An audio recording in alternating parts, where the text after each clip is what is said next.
Bueno, venimos hoy a la segunda jornada de la formación en género en instituciones de ciencia y tecnología. Agradecemos mucho a quienes participaron, tuvieron la oportunidad de participar en la primera y quienes están hoy presentes. Ustedes recibieron el link con todo el material, o sea que aquellos que no nos pudieron acompañar el primer encuentro lo tienen disponible en el link que les enviamos, y esperamos que hayan podido también hacer un poco los ejercicios que Mariana propuso, que estaban muy interesantes y que sé que después ella va a compartir algunos de los resultados. Hoy además vamos a contar con una invitada especial, otra Mariana. Hoy va a ser el Día de las Marianas, así que vamos a contar con Mariana González Pires, que nos va a compartir experiencias también, que Mariana después la presenta. Así que vamos a arrancar la jornada, así hacemos más eficiente el tiempo y aprovechamos lo máximo para aprender. Adelante, Mariana, gracias. Gracias, Cecilia. Buenos días a todos y a todas. Gracias por participar en este segundo encuentro. Voy a compartir pantalla. ¿Se ve? ¿Me hacen así? ¿Se ve bien? Bueno. Voy a hacer una breve referencia a la dinámica de hoy. Les doy la bienvenida. Hay algunas caras nuevas que no estaban en la anterior y hay otros que avisaron que hoy no podían estar, así que bueno, les acercaremos el material, pero voy a hacer una pequeña referencia a la dinámica. Primero, como comentó Cecilia, voy a traer una puesta en común la actividad que propusimos en la clase 1. Muchas gracias a todas las personas que participaron. El formulario va a quedar abierto si alguien quiere seguir sumando respuestas. Esto nos va a tomar unos 15 minutos más o menos de este encuentro, compartir estas reflexiones de ustedes, y bueno, ya después contamos hoy con el honor de tenerla a la doctora Mariana González Pires como especialista. Ya la voy a presentar adecuadamente, solo anticiparles que, bueno, además de muy contentos y honrados, vamos a aprender todos y todas, sin dudas, mucho de ella. Después de su exposición vamos a tener un momento para poder intercambiar y conversar con ella, y después otra vez cuando finalice el encuentro nos vamos a ir a las salas de Zoom cruzadas. Para los que no estuvieron en la primera sesión, las salas de Zoom cruzadas son aleatorias y es un espacio sin consigna en donde les pedimos que los últimos 15 minutos de la capacitación se queden, son salas pequeñas, a presentarse, a conocer a las personas que están vinculadas al tema género en otras instituciones. Sería como el café, digamos, de lo que hacemos presencialmente, pero hacerlo en este espacio. La idea también es que este espacio sea proactivo, ¿no? O sea, que propuestas, si se les ocurre cualquier sugerencia o alguna iniciativa, el espacio está para eso, pero es un espacio para que se conozcan y se presenten, porque por la cantidad que somos es imposible pensar en hacer una presentación de uno a uno. Así que nos vamos a ir después ahí a esas salas de intercambio al final, y como pasó la otra vez en la primera clase, van a recibir el mail con recursos y una propuesta de actividad también. Así que bueno, vamos a lo que sigue sobre la actividad 1 que les decía. Mandamos un formulario de propuesta pensando en clave de las discriminaciones y en clave de las desigualdades estructurales que podemos reconocer en nuestras instituciones. Acá hay una serie de respuestas, algunas fueron más anónimas que otras, entonces lo que hice fue me tomé el permiso de edición como para dejarlas bien anónimas en esta instancia de compartir, porque no era la idea, digamos, identificar puntualmente qué pasaba en cada lugar, sino traer los ejemplos en donde entiendo que en este espacio nos podemos reconocer entre unos y otros qué es lo que está pasando, ¿no? Cuando la primera parte buscaba, digamos, mostrar ejemplos de discriminación y tipos de discriminación, en general todas aparecieron como casos de discriminaciones indirectas. Yo también le agregué qué qué tipo de violencia se estaba reflejando en estos casos. Algunas lo habían explicitado, algunas respuestas lo habían explicitado, pero bueno, en otras lo agregué yo. Bueno, hay muchos ejemplos, no los voy a leer en detalle a todos, pero voy a hacer alguna mención. En reuniones de trabajo donde he participado se parte de una perspectiva de que la mujer siempre es la secretaria del hombre que va de la misma institución. En reuniones técnicas, la voz como mujer y técnica no siempre es tomada en cuenta y se delegan en las mujeres tareas asociadas a temas de asistencia y no técnicos, como por ejemplo escribir minutas, hacer resúmenes, pero no se espera un comentario técnico. En otro caso pusieron que las mujeres no pueden conducir los coches oficiales. Eso aparecía como descrito como una discriminación directa. En realidad eso sería una discriminación directa si eso existiera como una norma, ¿no? Como para diferenciar ahí lo que es discriminación directa e indirecta, ¿no? En la discriminación directa hay una legislación, una reglamentación, una práctica que explícitamente, con un motivo específico como el sexo, la orientación sexual, niega una oportunidad o un derecho, pero está explicitado, ¿no?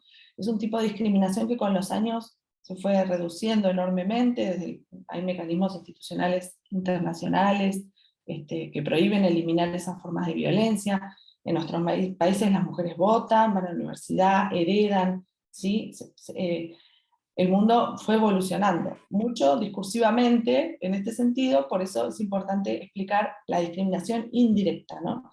Donde hay situaciones en donde teóricamente hay disposiciones, criterios que son teóricamente neutros, pero que en la práctica generan desventajas, que es lo que pasa muy fuertemente cuando hay un cambio, digamos, normativo, discursivo, como viene sucediendo, pero después en la práctica vemos, como vemos en estos ejemplos, que lo que cambia es poco y nada, o no lo suficiente, seguro.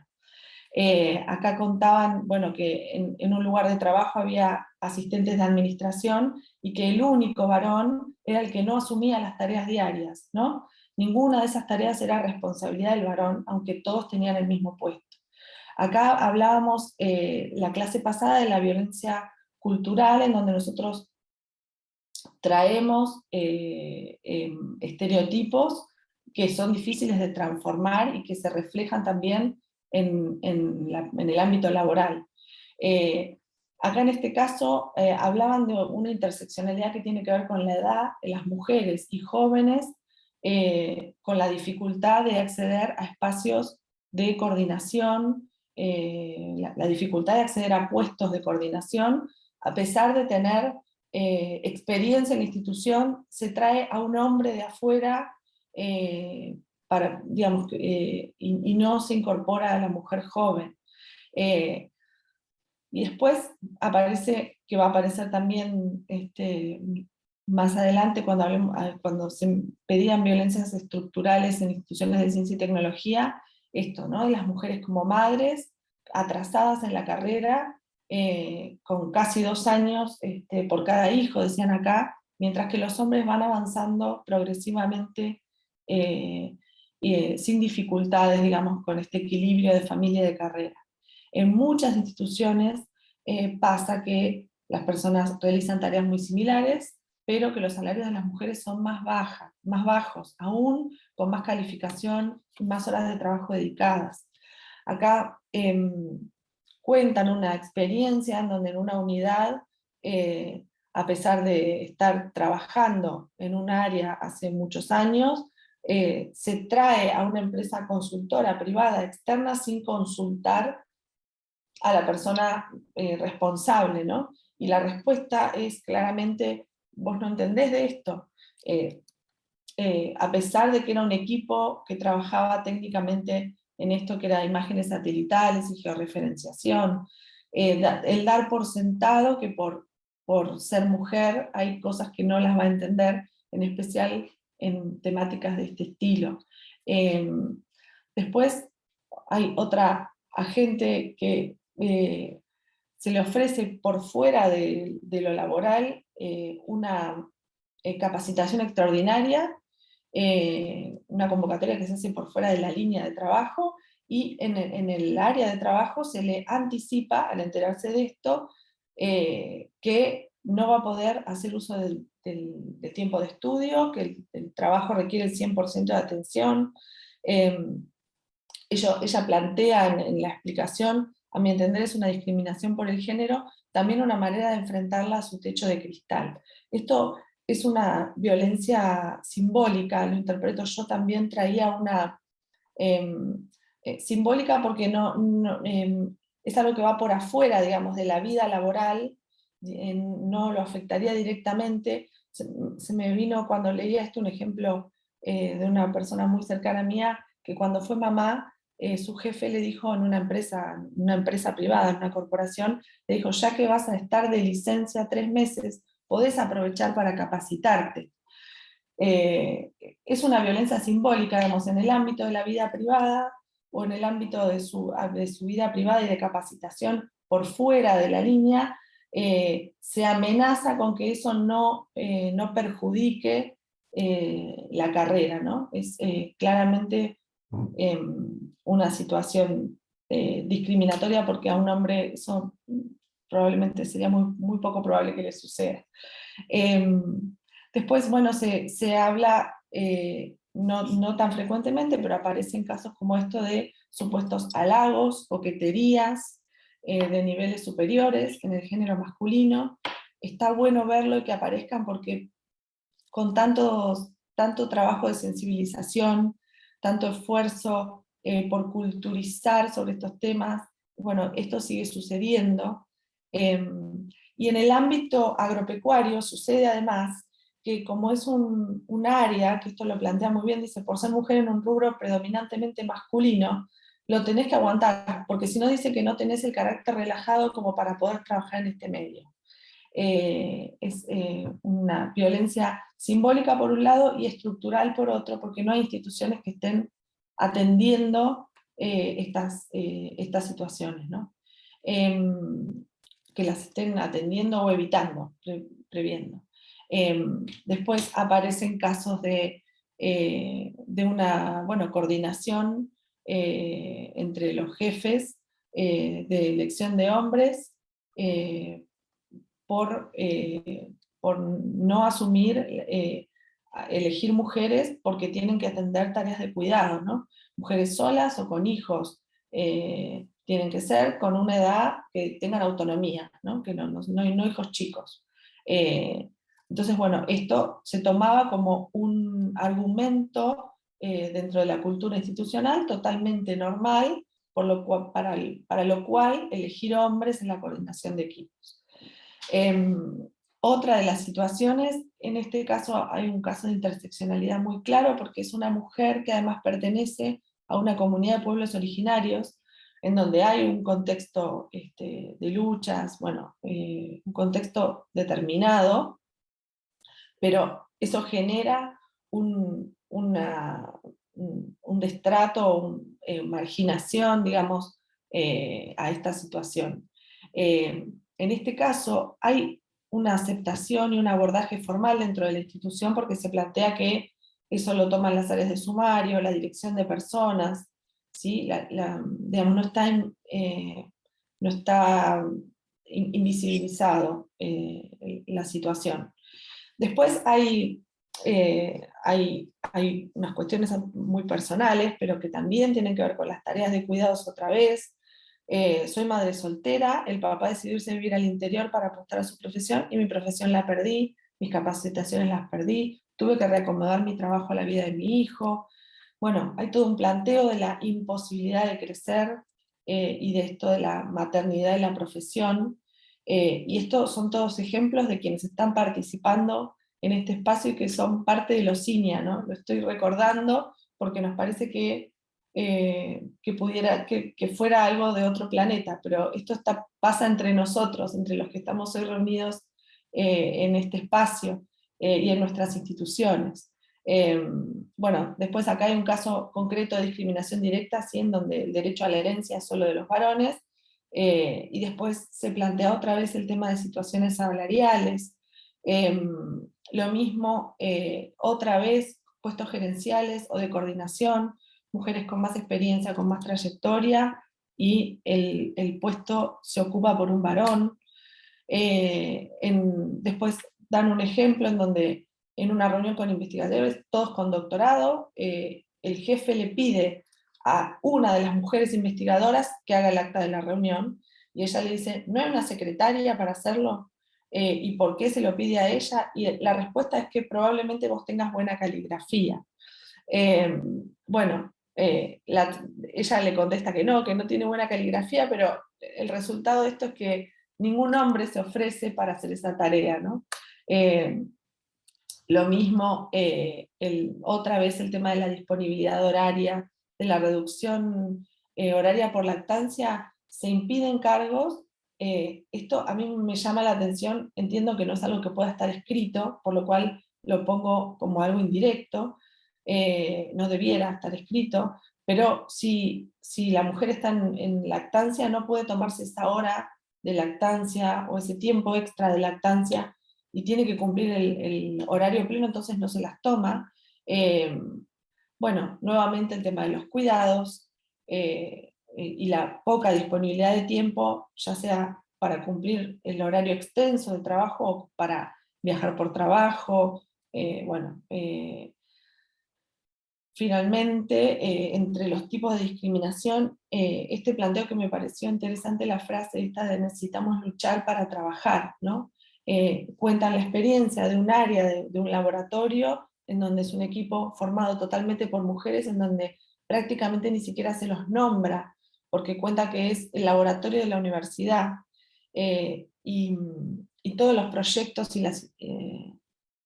los proyectos y las ideas aparecen como ignoradas por los colegas y los jefes. Si bien se reconoce que la discriminación bajó a lo largo de los años, que nunca se detuvo. Y después empezamos pedimos que identificaran algunas desigualdades estructurales. El piso pegajoso se llevó todos los... lideró el ranking de desigualdades estructurales detectadas, en donde las mujeres aparecen mucho tiempo en el mismo cargo, con esta incertidumbre de cómo me voy a organizar, con posibilidades de ascenso, con más responsabilidades y los límites que aparecen para avanzar, cómo la idea de que la mujer no va a dinámicamente tomar otro puesto se nota cuando se formulan programas, cuando se plantean recomposiciones de cargo y de sueldos, esto de dudar en aceptar una oferta o no, o una nueva posición, para no poner en riesgo el equilibrio logrado en el ámbito familiar y personal y profesional, ¿no? Bueno, la velocidad de crecimiento profesional, cuentan experiencias de parejas en la misma organización, en donde los dos agentes son parte del instituto, que tienen un hijo, y la mujer sigue siendo la que pide reducción de jornada, pide excedencia, ¿sí?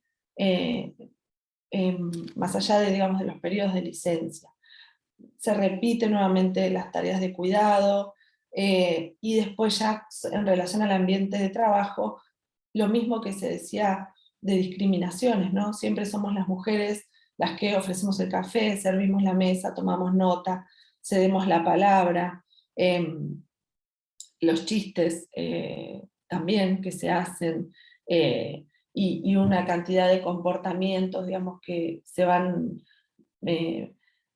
sintetizando en esto de que las mujeres son las que hacen los servicios de asistencia en el ambiente de trabajo. Entonces se trasladan estos estereotipos a lo laboral también, ¿no? Esto de que la mujer siga ayudando, no esté en un puesto de trabajo, de manejo, de comando, y dice muy claramente, en cuanto los hombres piensan y discuten, la mujer escribe, registra lo que está ocurriendo, aunque su formación sea la misma, ¿no?, que los hombres presentes. Bueno, esto se repite bastante. Después aparece el techo de cristal, en instituciones en donde aparece esto de que no hay altos cargos manejados por mujeres, y que incluso cuando se eligen a mujeres, algo que comentamos, charlamos la semana pasada, se eligen a mujeres porque hay que cumplir un cupo, y que incluso se eligen hasta perfiles manejables para que la conducción siga siendo patriarcal, ¿no? O mujeres que reproducen estas lógicas patriarcales. Hablamos también la semana pasada, la clase pasada, de que el tema del patriarcado y del machismo no es de mujeres o de hombres, ¿no? Hay mujeres muy machistas, claramente. Entonces, esto también lo marca, perdón.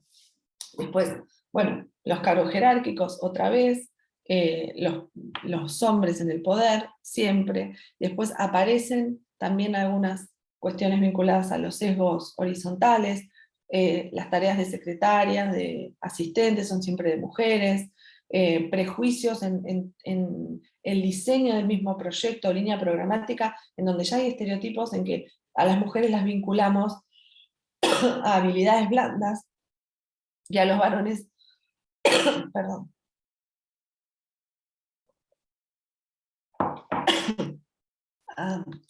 perdón.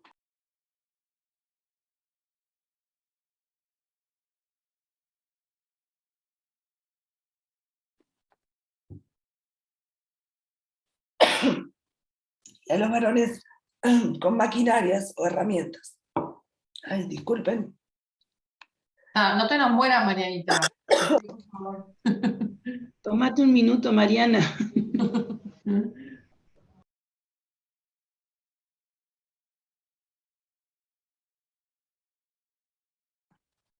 Algo calentito. Ahí está.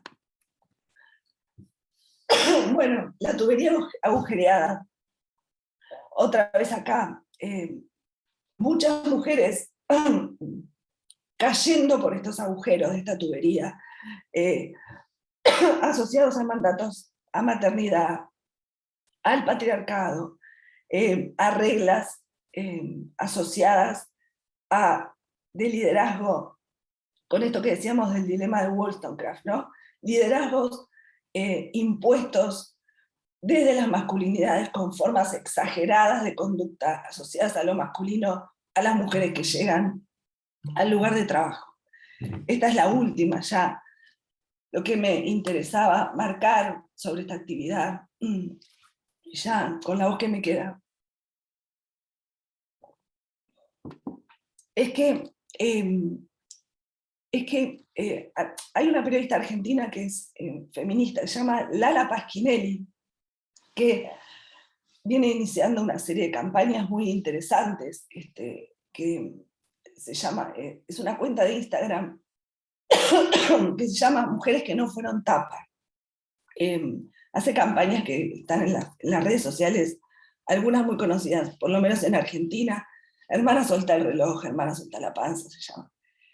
Hace unos días dio una nota y ella planteó algo que me pareció muy bueno, que decía, el problema no sos vos, el problema es el sistema.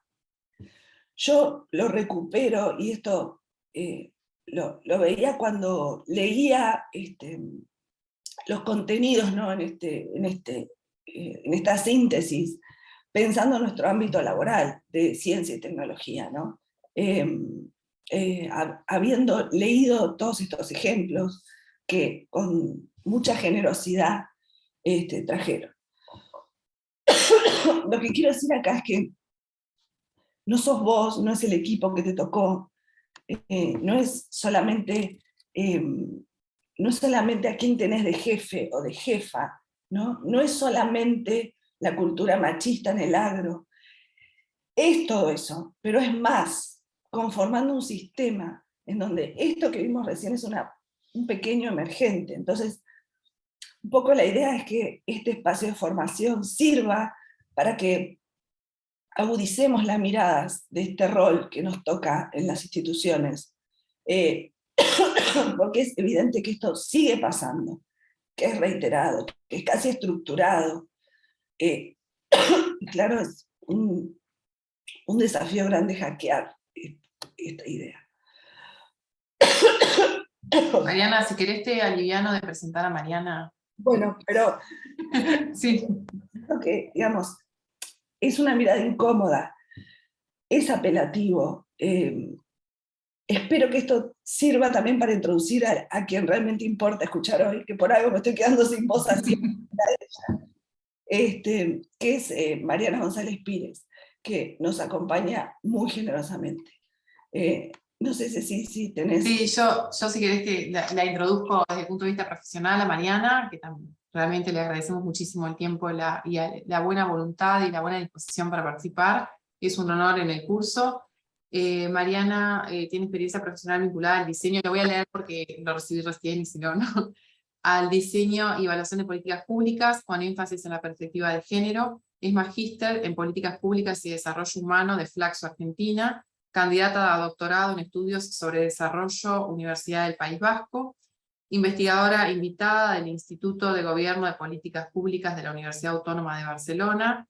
En 2019 realizó estancia de investigación en el White Center for Economic Justice en Glasgow, Caledonian University. Trabajó como experta marco Eurosocial Más, el programa para la cohesión social en América Latina, en políticas de igualdad de género en Expertise France, programa de cooperación entre la Unión Europea y América Latina, financiado por la Comisión Europea.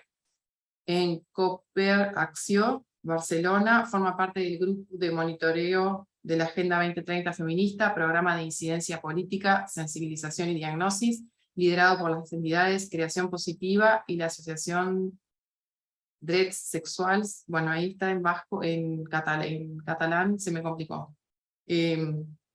Desde Cooper Acció realizó el seguimiento del Observatorio de Empresas y Derechos Humanos, impacto de las empresas transnacionales en los cuerpos de las mujeres y Pacto Verde, entre otros.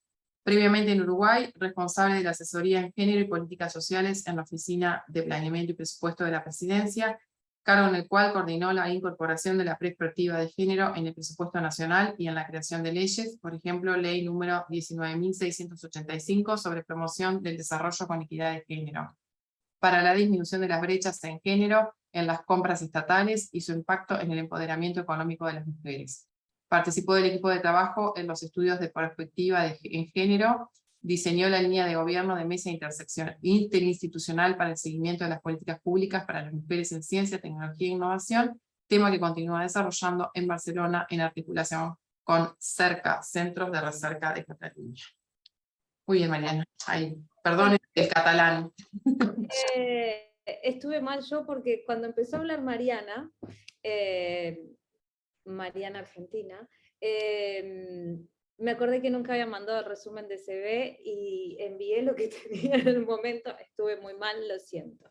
Bueno, muchísimas gracias por la invitación. Voy a tratar de cumplir con la misión que tengo y de no aburrir a la otra Mariana, Mariana Espino, que también ha estado en alguna otra conferencia o en algún otro encuentro, no sé con quién más nos hemos encontrado que esté aquí en este momento en la sala. Mi misión del día de hoy es poder traer algunos temas que hacen a poder incorporar o no la perspectiva de género en las instituciones.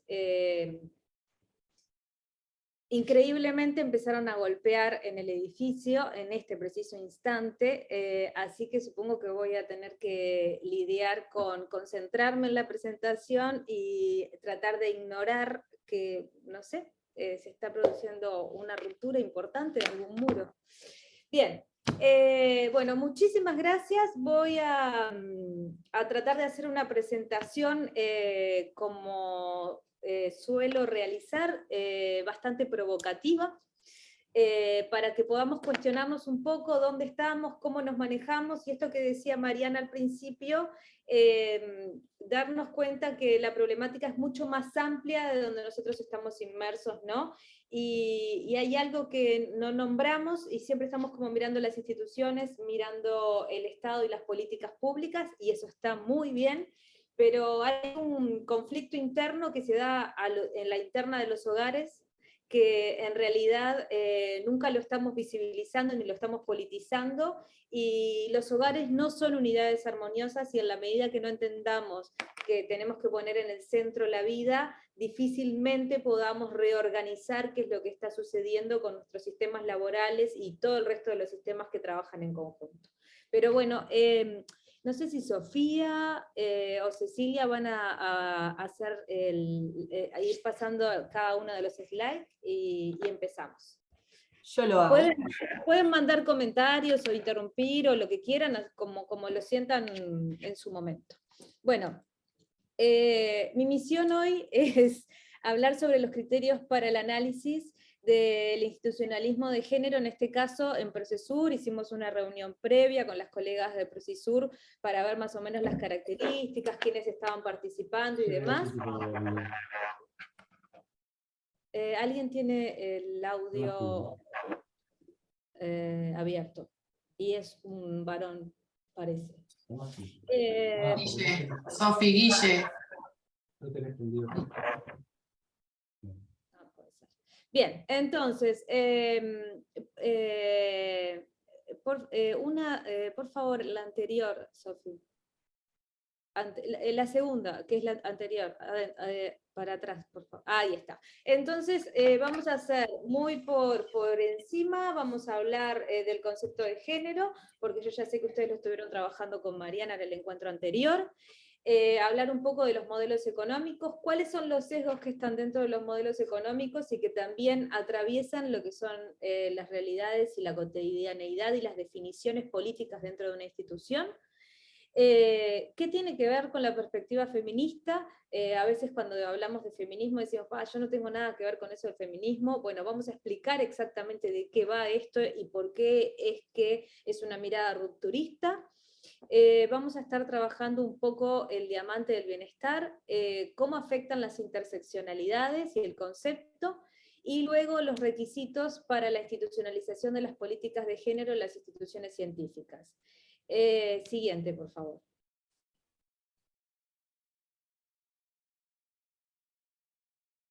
Ahí está. Con respecto al concepto de género, yo les voy a dar como, a introducir un poco, complementando lo que ya ha trabajado Mariana. ¿Por qué es que nosotros queremos hablar sobre el concepto de género, insistimos, y esto no es una moda, o no es algo que, bueno, ahora se les ocurrió?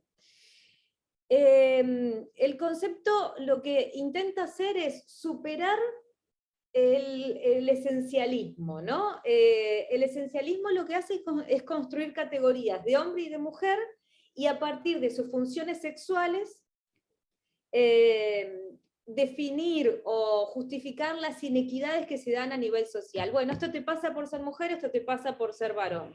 Pero a veces ni siquiera, como lo estuvo mostrando recién la colega, es explícito, sino que naturalmente en la división del trabajo, incluso dentro de una institución, sucede que estas divisiones se dan asumiendo que porque sos mujer vas a llevar adelante los apuntes, o vas a servir el café, o vas a cuidar mejor, cuando en realidad probablemente, y lo que muestran los estudios, las mujeres tenemos mayores niveles de formación académica que los varones dentro de una misma institución, y sin embargo asumimos ambas tareas. La siguiente. ¿Por qué nos sirve cuestionar el esencialismo, o por qué tomamos como definición cuestionar el esencialismo? ¿Por qué? Porque, perdón, estoy un poco distraída, yo no sé si escuchan cómo me está cayendo algo.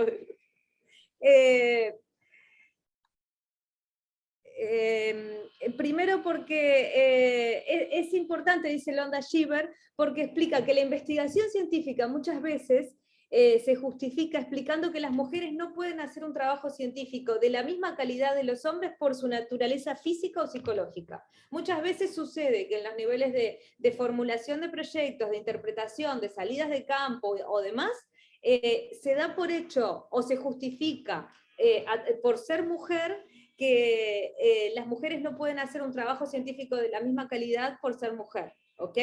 Entonces ya en el 1800 hablamos de que Stuart Mill proponía pensar cómo se podrían reformar las instituciones, los objetivos y las prioridades, tomando la experiencia de las mujeres, una perspectiva que se ha descuidado dentro de las instituciones donde se realizaba la investigación.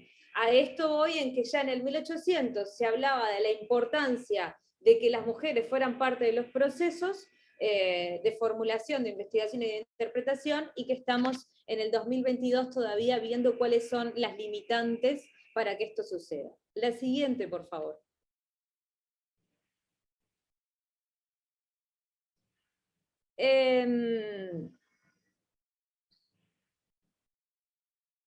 Un segundo, voy a tratar de entender qué es lo que está sucediendo. Un segundito.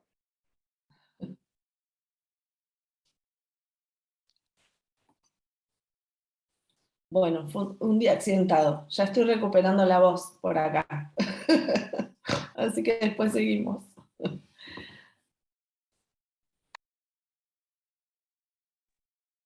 Es lo que tiene la virtualidad, ¿viste? Te puede ocasionar estos problemas. Igual, Nada, el ayuntamiento, la municipalidad decidió arreglar la vereda en este preciso instante. No voy a tener suerte.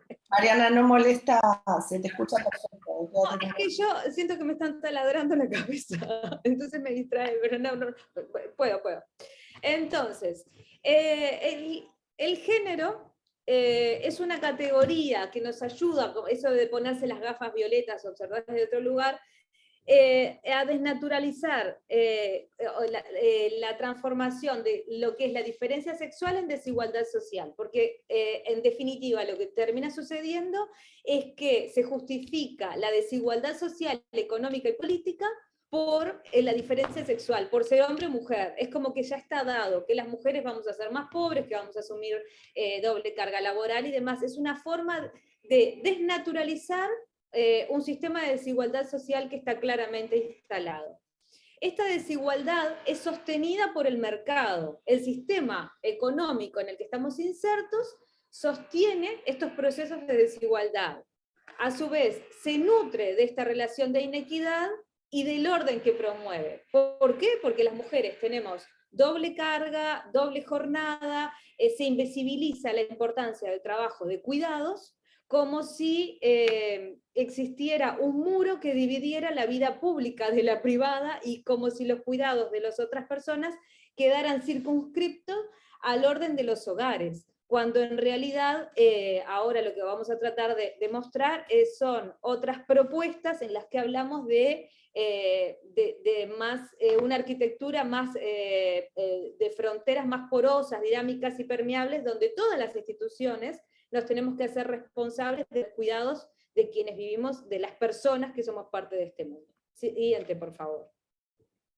Entonces, el género es una categoría teórica central porque problematiza las miradas ortodoxas y heterodoxas de la economía, ¿no? La mirada ortodoxa que habla de una racionalidad y un individualismo que es como incuestionable desde esta teoría de una ciencia exacta, y la mirada heterodoxa que si bien incluye una mirada social y del comportamiento de los individuos, refiere sobre todo a un tipo de individuos que es un hombre de edad mediana, blanco, sin discapacidad, a quién responde, ¿no? Entonces el género como categoría problematiza qué es lo que pasa con estas formas de ver el mundo, porque el cómo nosotros concebimos a los objetos hace a cómo son las definiciones de política pública, ¿sí?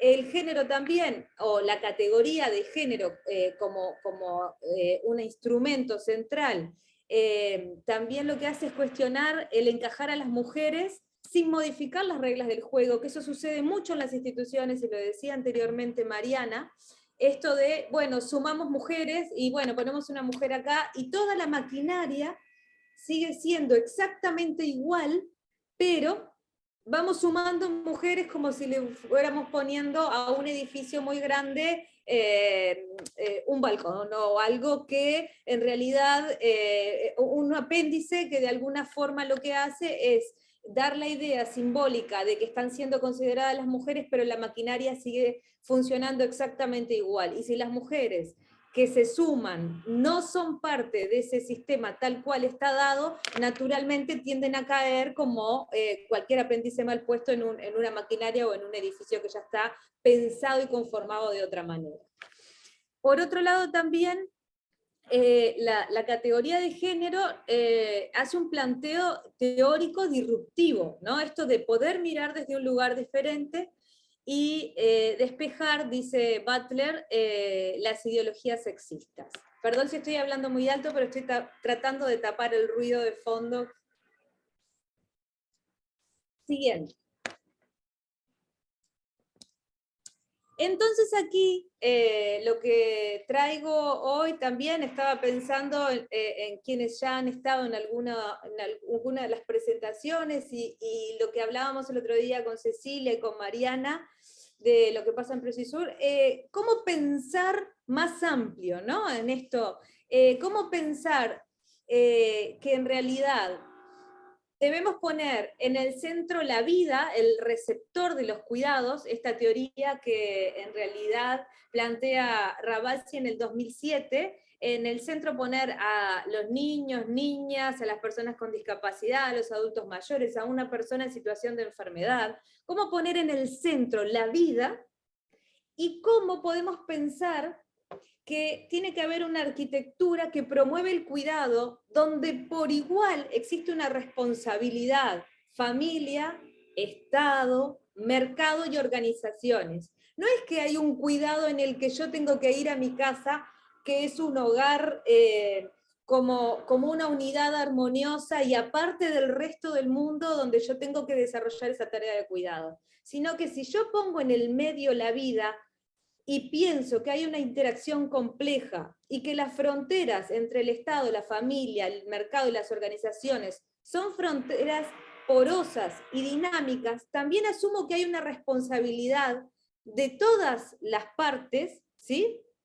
Y que los regímenes de cuidado implican o incluyen múltiples actores, que no tienen que ver solo con el ámbito privado o familiar. Es ampliar la mirada y poner a todos los actores en un mismo plano.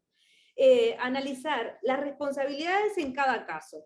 ¿A qué voy? Ejemplo, si en mi institución o en el lugar donde yo estoy trabajando el ingreso es en el mismo horario que coincide que en el centro de investigación, a ver, si yo tengo que ingresar al centro de investigación, en el mismo horario que tengo que dejar a niños o niñas la escuela, probablemente no pueda hacerlo. Y ese mínimo arreglo de considerar que parte de la vida de los adultos también tiene que ver con compatibilizar el cuidado de otras y otros, es significativo, porque ¿cuántas veces pasa que a las 8 de la mañana tenés que estar presentándote a trabajar y a las 8 de la mañana te abre el centro educativo? Ese arreglo de pensar qué es lo que pasa y cómo se compatibiliza la vida de las personas y cómo se da el cuidado, no es menor, porque en realidad lo que hace es de alguna forma hacer que todos los actores se pongan en un mismo plano y analizar las responsabilidades en cada caso. Lo mismo con los horarios de los cursos, lo mismo con los viajes, lo mismo con las licencias. Hay una cantidad de arreglos que deben estar como mirados en su conjunto y con una responsabilidad colectiva para formar una red que corte con lo que es la división sexual del trabajo. ¿Por qué? Porque en la división sexual del trabajo hay un trabajo remunerado y uno no remunerado. El trabajo no remunerado va a afectar principalmente a las mujeres, generando mayores niveles de pobreza, agudizando la desigualdad y agudizando la violencia. En nuestros países, la violencia de género es un tema muy, muy, muy difícil de revertir, pero no es porque esté en el ámbito de lo privado, es porque si no empezamos a pensar en las responsabilidades colectivas y en la porosidad que tienen las instituciones y las interacciones complejas que hay entre la familia, el Estado, las organizaciones y el mercado, difícilmente podamos revertir una situación tan complicada y sigamos agudizando las desigualdades que están establecidas. Entonces, desde lo que tiene que ver con el diamante del bienestar o el diamante del cuidado, ha mutado un poquito o ha sido nutrido, ¿no?, por Antonella Picchio, Orozco y demás, es también asumir que el conflicto, existe un conflicto interno, como le decía anteriormente, en los hogares que no está saldado, y que los hogares no son unidades armoniosas donde vos entrás, cerrás la puerta y no hay un conflicto. Lo presentaba Mariana anteriormente, en una misma institución donde hay una pareja que tiene ha cuidado un menor, es la mujer la que termina sacrificando o asumiendo el cuidado de la vida privada de ese niño, bebé o lo que sea, y no su pareja varón, y ahí hay un conflicto. Y también parte de lo que tiene que ver con la perspectiva de género y con el feminismo es poder visibilizar los conflictos. Tenemos que dejar de decir que todo está bien. Tenemos como que poder saldar y explicar que las mujeres no nos sentimos bien únicamente o asumiendo que somos las que servimos el café, las que llevamos adelante la lista, además de todo el trabajo. Aquí hay un conflicto que no está siendo explicitado, porque acá hay una cosa que es muy importante. Quienes pueden explicitar el conflicto son quienes tienen el poder. Cuando tú estás en una relación desigual de poder, no puedes explicitar el conflicto. Y eso también es una estrategia muy, muy interesante que se da dentro de las instituciones, el decir que no existe ningún conflicto o a la interna de las familias, porque explicitarlo es politizarlo y tratar de revertir la situación tal cual está dada. La siguiente, por favor. Entonces, la mirada feminista, que a veces dicen, no, yo no soy feminista, ¿qué es esto del feminismo? La mirada feminista es una mirada disruptiva, es dejar de mirar que todo está bien, que acá no pasa nada, y que no hay desigualdad, y que las mujeres no somos más pobres, y que no hay situaciones de violencia. Es una mirada que lo que nos dice, nos hace es dejar de mirar como que aquí hay una neutralidad, una falsa neutralidad y un estado en el que todo se desarrolla de manera armónica, ¿sí? Entonces, desde la mirada feminista disruptiva, se cuestiona la aparente neutralidad y la objetividad. No, esto es así, esto es objetivo, esto es científico.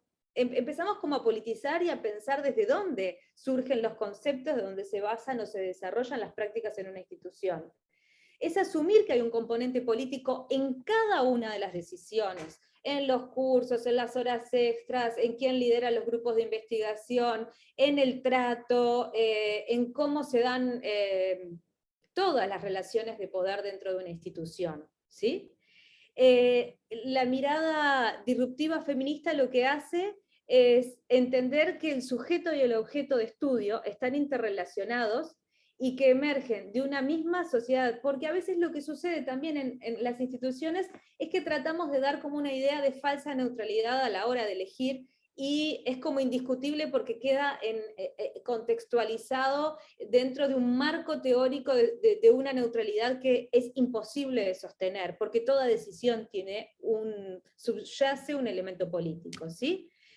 Desde la mirada disruptiva feminista también, bueno, nuevamente, impide el desarrollo de valores en relación a la objetividad y neutralidad en sus métodos, y proviene, bueno, es fundamental para comprender los sesgos que están implícitos en todo, pero hay una cantidad de sesgos que surgen de lo que tiene que ver con cómo está diseñado desde el punto de vista del método científico, y esto también se traslada al sistema económico. La siguiente, por favor. Entonces vamos a citar algunos sesgos. Por ejemplo, el sesgo antropocéntrico, que es una mirada centrada en el ser humano con características individualistas. Sí, él es una persona sumamente dedicada al trabajo, a ser el mejor profesional, a ver si lo han escuchado alguna vez, y en realidad ella se desvive por todos. Entonces justificamos todo lo que tiene que ver con esta mirada individualista, la idea de una persona que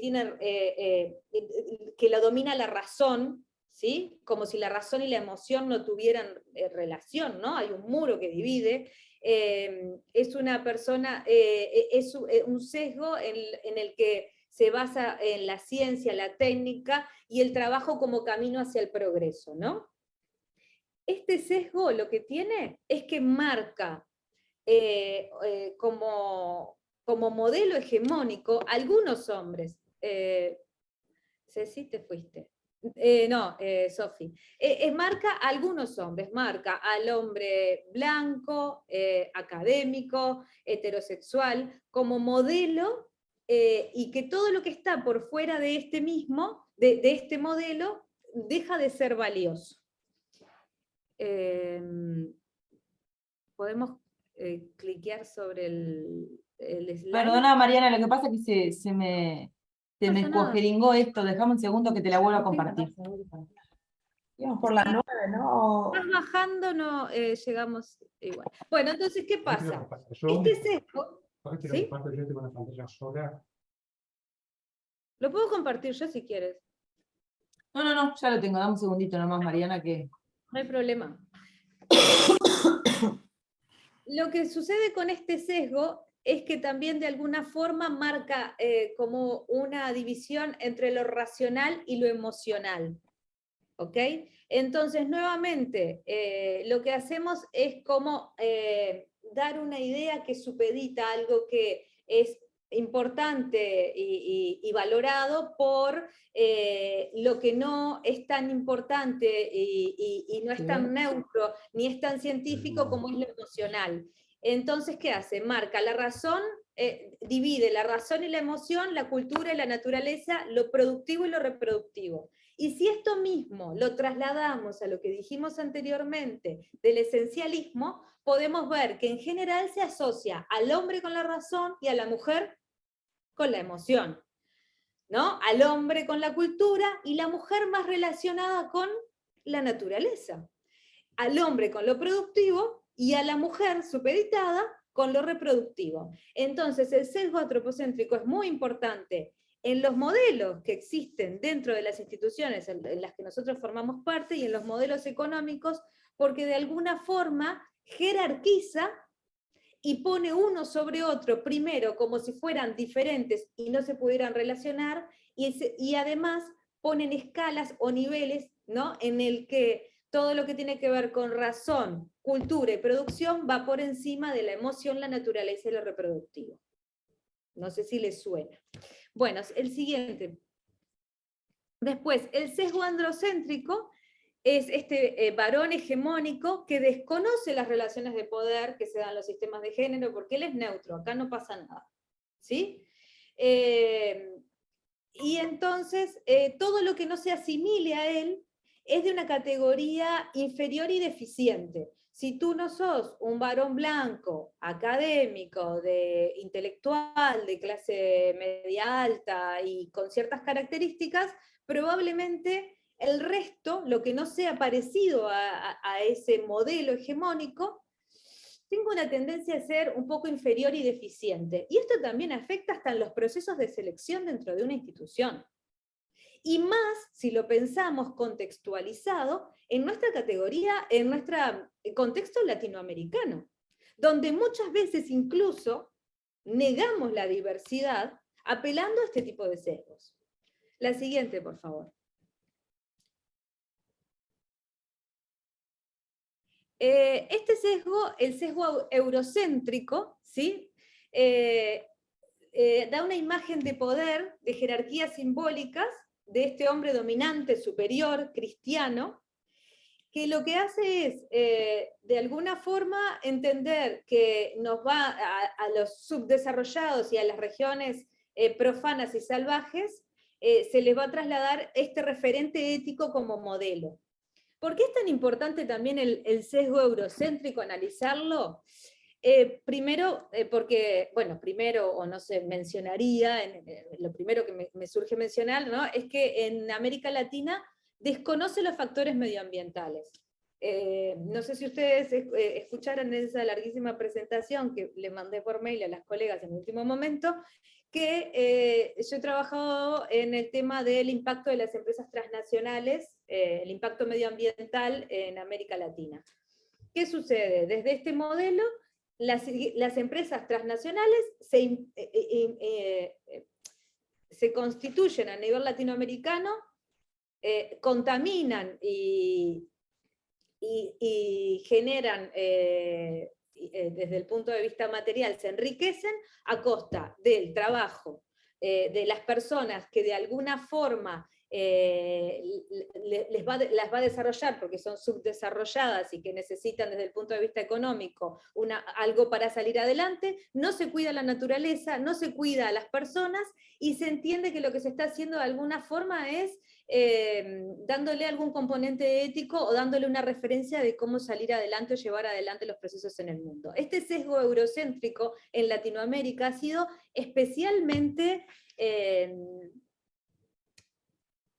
contraproducente, porque justamente no ha respetado ni desde el punto de vista cultural la diversidad, ni desde el punto de vista medioambiental. Y yo creo que también en el contexto en el que ustedes están es como muy importante pensar cómo valoramos desde el punto de las diferentes culturas y la riqueza medioambiental antes de que se la lleven por delante lo que nos va quedando, ¿no? Si hablamos de lo que tiene que ver con contaminación en agua, tierras y demás. Adelante.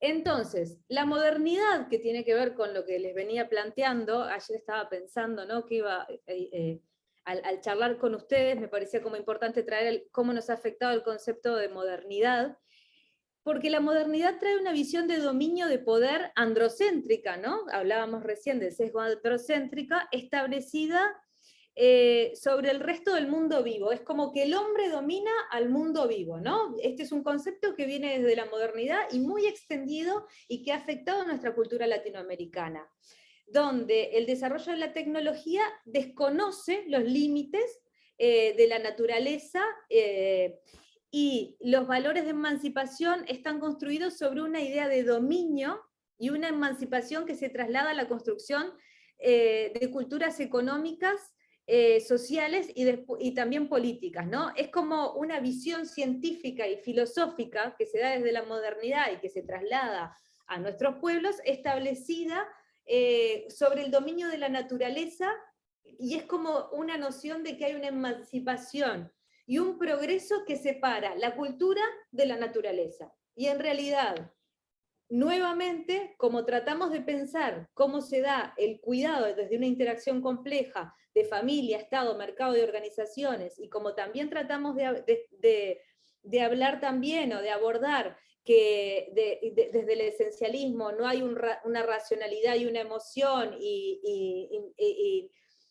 no existen estas dicotomías, también es importante pensar cómo la cultura no está separada de la naturaleza, y también todos los procesos los tenemos que pensar desde una perspectiva de sostenibilidad, donde lo económico, lo ambiental y lo social son un mismo componente que camina en un conjunto, y dejemos de pensar con miradas dicotómicas cómo se da desde el esencialismo y la perspectiva de género, como el hombre y mujer como dos sujetos diferentes, como si existiera un solo hombre y una sola mujer, cómo la naturaleza y cultura no se oponen, y cómo las decisiones desde el punto de vista científico no dominan la naturaleza como algo dominable, sino que también tenemos que poder dialogar entre cada una de estas áreas, ¿no? Como apelando un poco a eso, por eso extraía la influencia del concepto de modernidad, ¿no?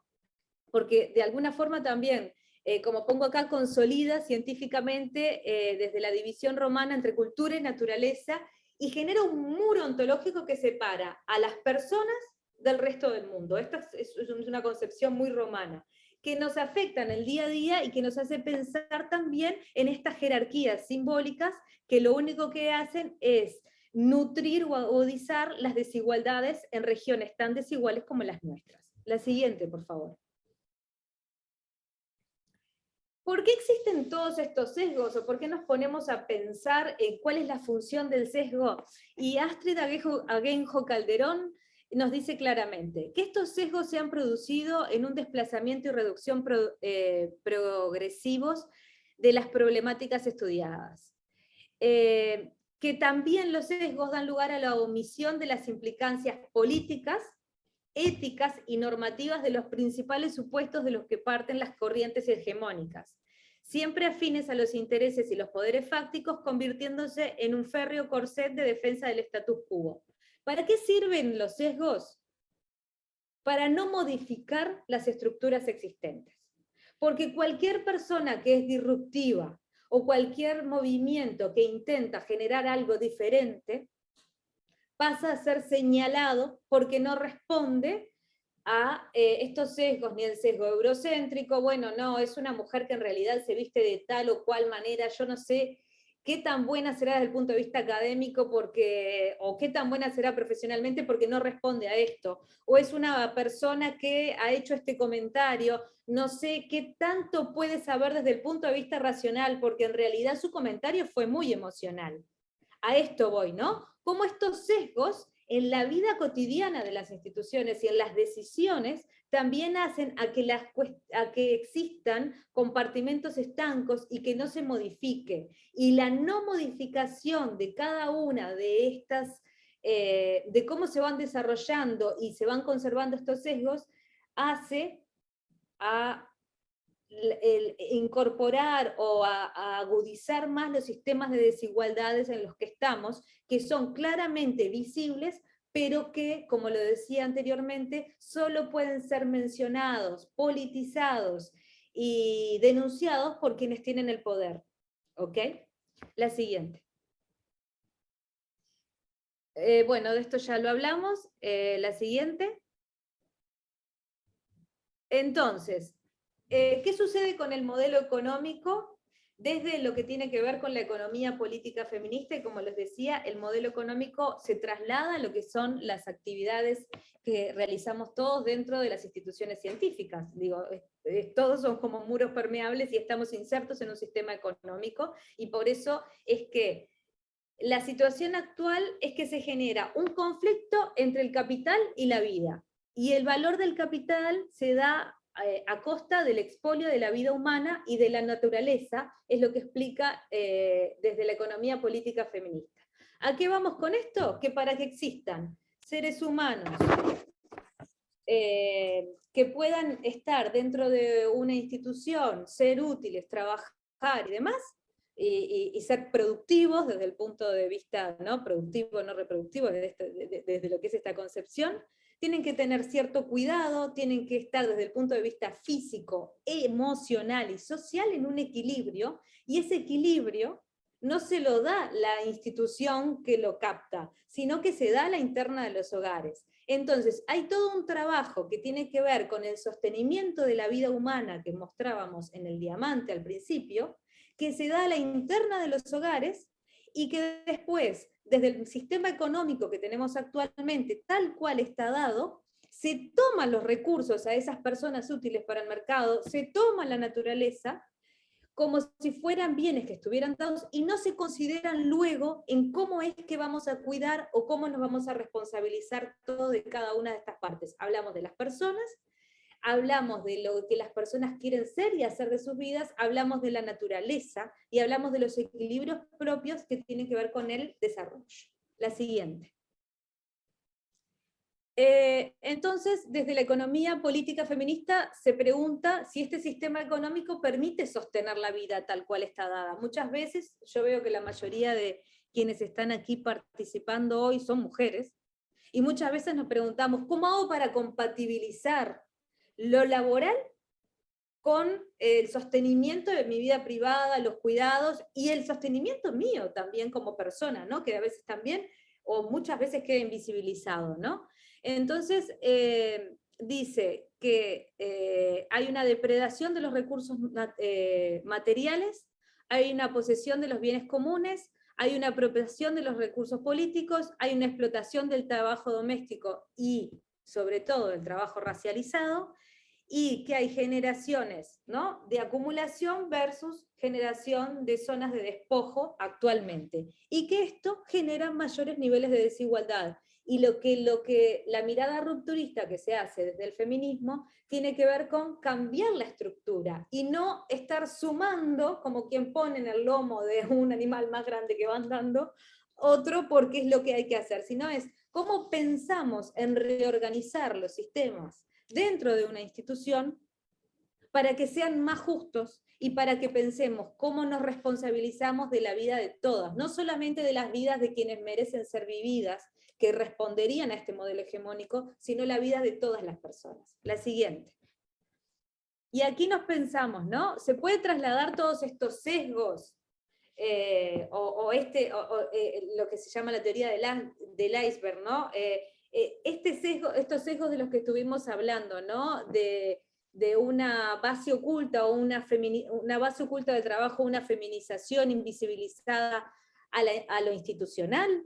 Uno se piensa, yo me he dado cuenta que en mi sistema de trabajo, en mi laboratorio, en mi salida del campo, a la hora de publicar, se da este sesgo en el que yo colaboro, pero en realidad lo que yo digo se toma, pero después se invisibiliza. Se me dice que soy muy emocional, no se me valora a la hora de formarme o de darme un ascenso porque estoy embarazada o porque tengo hijos en edad de, ¿no? Este tipo de sesgos se trasladan a lo que es la dinámica institucional, ¿no? Como pensarse. ¿Y cómo hacemos para trasladar también a la institución que la institución es parte de este diamante de cuidados y que cada uno tiene una responsabilidad, el Estado, las instituciones, las familias y las organizaciones, si lo que queremos es sujetar la vida y sostener también desde el punto de vista humano y medioambiental el lugar donde estamos viviendo y cómo nos desarrollamos? Lo siguiente. Entonces, ¿qué sucede? También hay una variable que es muy importante pensar cuando uno quiere incorporar la perspectiva de género dentro de las instituciones, y es las intersecciones. ¿Por qué me parece que es importante hablar de esto, que Mariana también lo mencionó anteriormente? Cuando digo Mariana no hablo de mí misma. Es porque muchas veces nos pensamos desde esta mirada como muy no sé cómo decirlo, pero a veces cuando no hay una profundización desde la perspectiva de género hablamos de mujeres y hombres, y existen muchísimas categorías de mujeres, muchísimas categorías de hombres, y muchísimas categorías que no son mujeres ni hombres, ¿sí?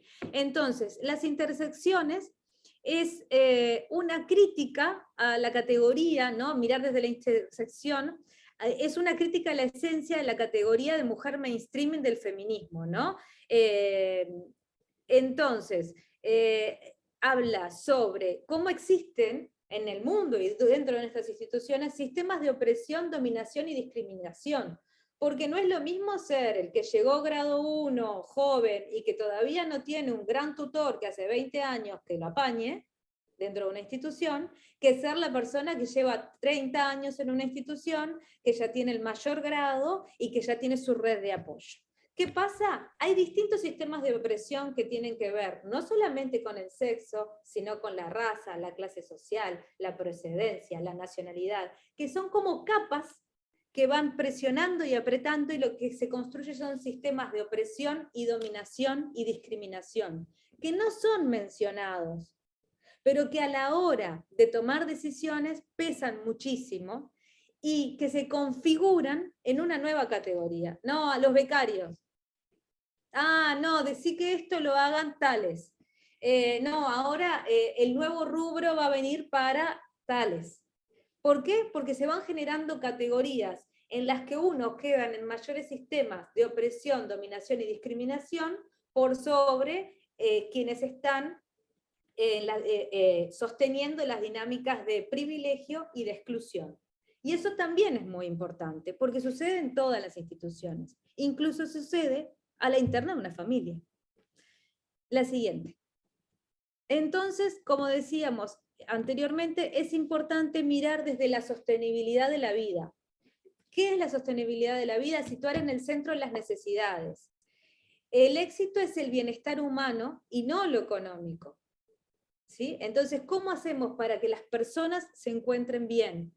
el cuidado pasa a ser un punto estratégico, la ética del cuidado pasa a ser un punto estratégico para todo lo que tiene que ver con el diamante del cuidado, y se analizan desde la sostenibilidad de la vida cómo es que se dan las relaciones de poder y cómo se pueden modificar para que sean más equitativas. La siguiente. Entonces, desde el feminismo se dice que hay una crisis multidimensional, una crisis ecológica, de reproducción social, de cuidados, y que cada vez el sistema es más violento, que existe una frontera entre el capital y la mercantilización de todo lo vivo, y que hay una arquitectura de la impunidad que sitúa por encima todo lo que son los derechos corporativos de lo que es la defensa de la naturaleza. La siguiente. La siguiente.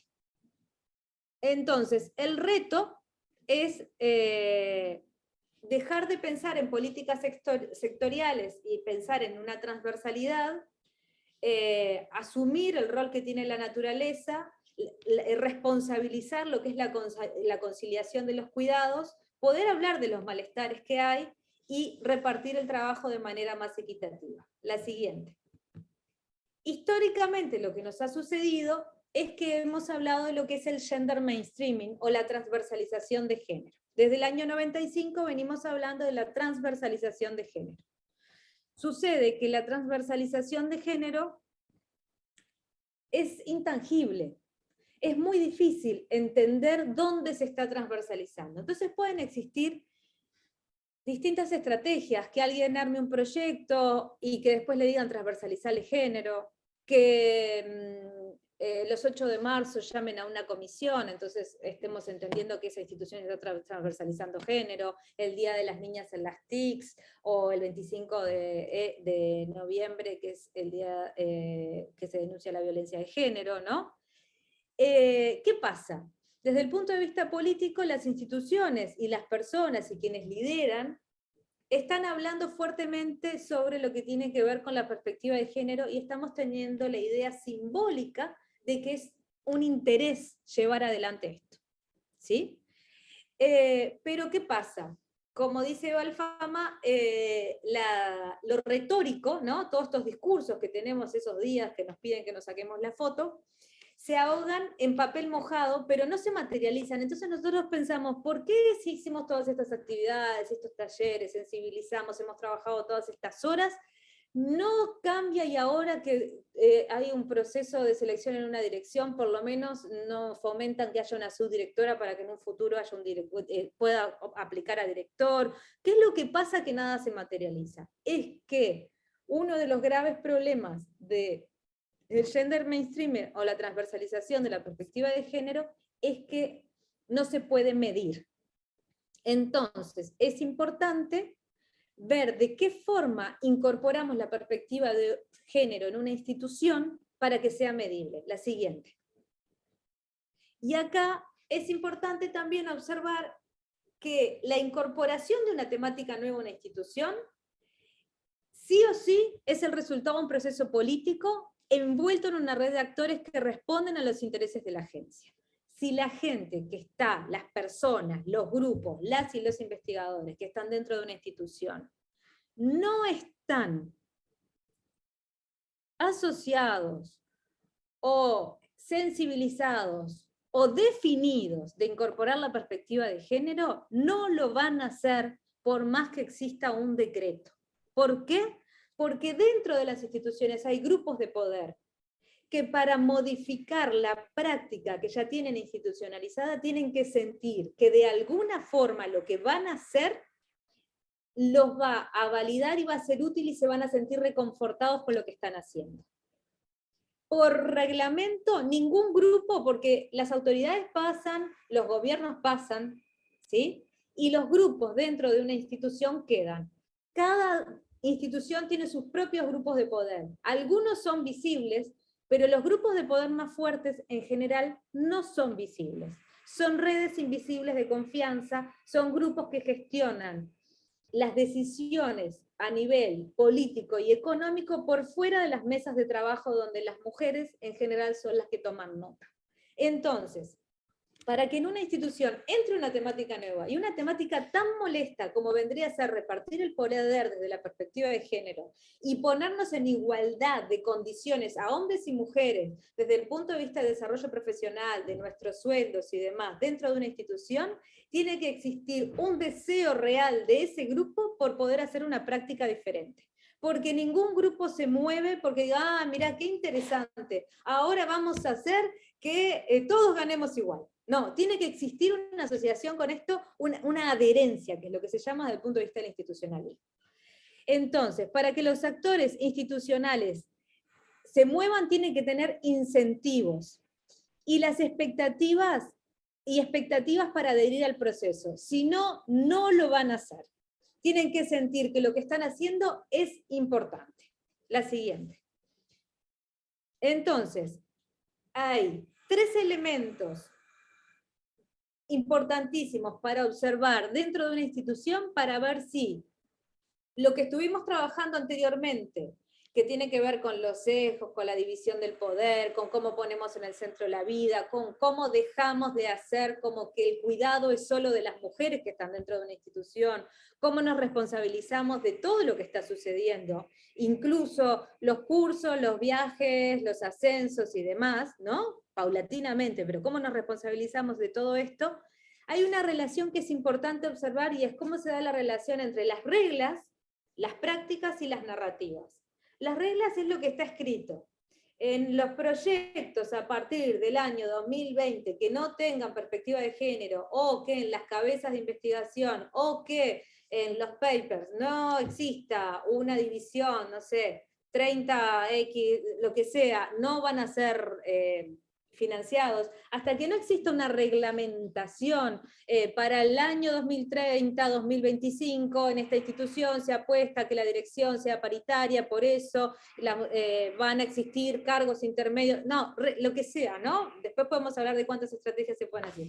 Si no existen reglas en una institución, si no existen prácticas, porque pueden existir reglas, pero no se pueden ejecutar, y si no existe una narrativa desde el punto de vista político, técnico, que explique hacia dónde ir, y esto no tiene una relación de equilibrio, la perspectiva de género o ninguna perspectiva nueva va a ingresar a una institución. Entonces, podemos tener desde el punto de vista simbólico narrativas o discursos desde un nivel muy alto que nos parece que la perspectiva de género es un tema principal en la agenda. Nos puede parecer que la reglamentación nos va a salvar, pero en realidad es un equilibrio que tiene que ver con cómo se dan estos 3 elementos dentro de una institución, porque las instituciones lo que hacen es prescribir el comportamiento de las personas. Y para la prescripción del comportamiento hay que poder leerlo, actuarlo y existir un mandato claro de qué es lo que se espera de eso. Y creo que por ahí estaríamos. La siguiente.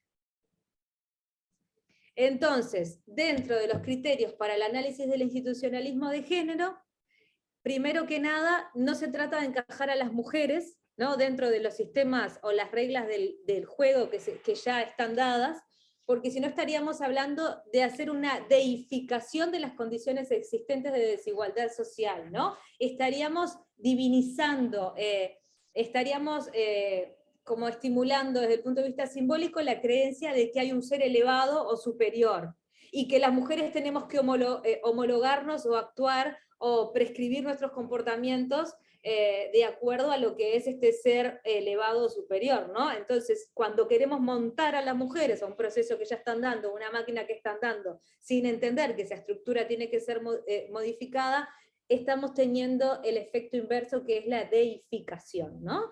Después, otra cosa que es importante observar es los sesgos, como decíamos anteriormente, cómo se dan las opresiones que tenían que ver con las interseccionalidades, que generan en realidad nuevos grupos más vulnerables, mirar el equilibrio entre lo que tiene que ver con los discursos, con las prácticas y con las reglas, y poner en el centro la vida. Si seguimos poniendo en el centro los mercados, en ningún momento vamos a poder politizar o hablar de los conflictos internos que existen en los hogares. Va a quedar siempre, desde el punto de vista de lo que son las teorías del desarrollo humano, también quedado claro, si no se politiza el conflicto que existe dentro de los hogares, las reglas e incluso las leyes que se hagan siempre van a quedar chocando contra un muro y esto nunca va a poder ser visible y una responsabilidad de todos, e incluso nos vamos a seguir preguntando por qué existe tanta violencia institucional y al punto de que por qué también existe tanta violencia contra las mujeres y tantas mujeres muertas en nuestra sociedad, cuando en realidad no estamos poniendo en el centro la vida y estamos invisibilizando los conflictos que de alguna forma lo que están haciendo es agravando los sistemas de desigualdad dentro de nuestros trabajos y dentro de cada una de las áreas que compone esta sociedad. El Estado, las familias, las organizaciones y los lugares en los que nos desarrollamos. Muchas gracias. Espero haberlos provocado. Mucho, Mariana, sí, como siempre que los que te hemos escuchado sentimos, ¿no?, que es muy apelativo todo siempre el planteo y es muy provocador. Yo les pido que vayamos o poniendo las preguntas en el chat o levantando la mano. Tenemos unos 15 minutos para conversar con Mariana. Yo quiero arrancar con esto del diamante de bienestar. Yo me parece, te lo había comentado antes, me parece una conceptualización maravillosa por el equilibrio social, económico, cultural que implica, ¿no?, una mirada así. Y pensaba en si esta conceptualización que se reforzó sin dudas con la pandemia del COVID, ¿no?, en donde las tareas de cuidado adquirieron otra centralidad en la agenda del día a día y en la agenda pública. Si vos ves que eso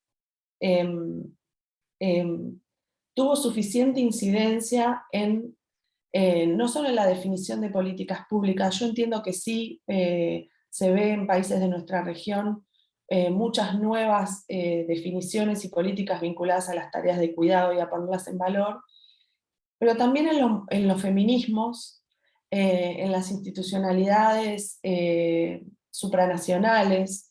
Yo he escuchado bastante de CEPAL hablando sobre esto de poner la vida en el centro o enfocar las tareas de cuidado. ¿Es suficiente? ¿Qué falta, digamos, como para reforzar esto? ¿Cómo ves ese análisis? ¿Es así? ¿Tiene que ver haber entendido esta centralidad a partir del COVID? Mira, sí, a nivel latinoamericano, porque he participado, se está extendiendo la idea de que los cuidados tienen que ser resorte de los gobiernos, de los estados, ¿no? Pero hay como un punto ahí que es interesante, y es que muchas veces el cuidado está enfocado en el mercado y no en la vida de las personas. Porque es, ¿cómo genero un sistema de cuidados para que las mujeres salgan a trabajar porque tienen un hijo o una hija discapacitada, un adulto mayor o niños en situación preescolar? Pero si el cuidado fuera enfocado en cómo volvemos al punto anterior de cómo dividimos y politizamos y hablamos del conflicto, y pusiéramos en el centro la vida, el cuidado no es para que las mujeres vayan al mercado, porque en este momento, desde el punto de vista de los servicios, necesitamos más mujeres cajeras. Bueno, aunque ahora las mujeres cajeras ya no las necesitamos porque ya sabemos que esto va variando, ¿no? Necesitamos X mano de obra que en este momento es necesaria en el mercado. Es cómo yo hago que el cuidado de alguna forma dialogue con cuál es la participación que tienen hombres y mujeres y las instituciones en el cuidado. No es que la institución donde yo trabajo me dé un bono guardería.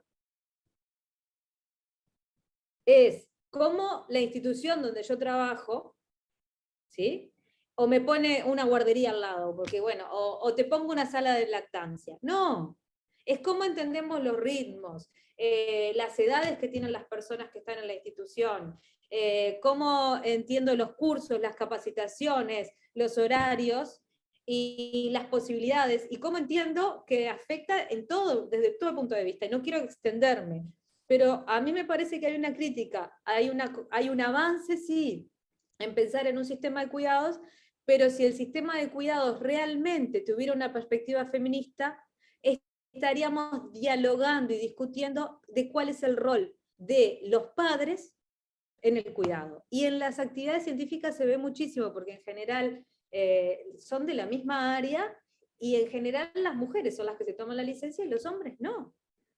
Entonces ahí hay una politización que nos está dando.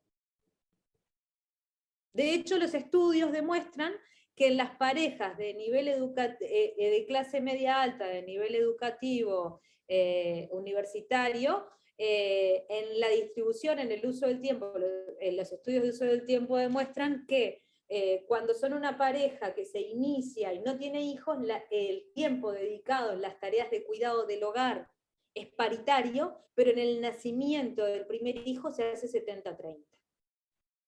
Ahí hay elementos culturales importantes que son necesarios empezar a discutir. Concluyendo, el cuidado es importante, los estados están avanzando, pero están avanzando en pensar cómo las mujeres podemos estar en los mercados, y no en cómo somos más felices también, desde todos lados, y cómo esto es una tarea compartida.